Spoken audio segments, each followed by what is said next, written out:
Hello mga kamadam! Alam nyo ba ang kapag may Black Obsidian kayo sa pagsalubong ng bagong taon 2024 ay maliligtas kayo nito sa panganib. Kapag suot nito sa kaliwang kamay at bigla itong naputol, ibig sabihin may panganib na sana ay darating sa iyo ngunit siyang sumagap o siyang sumipsip ng panganib na yan kaya hindi natuloy sa iyo kung kaya't nabali o naputol ang Piyaw Black Obsidian.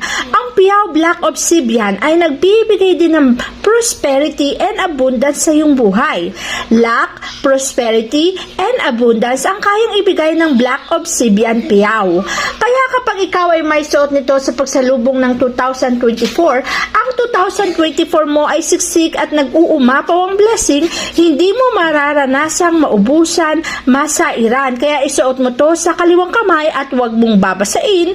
Kung nabasa at natamilsikan, pasinagan mo lang sa araw para bumalik ang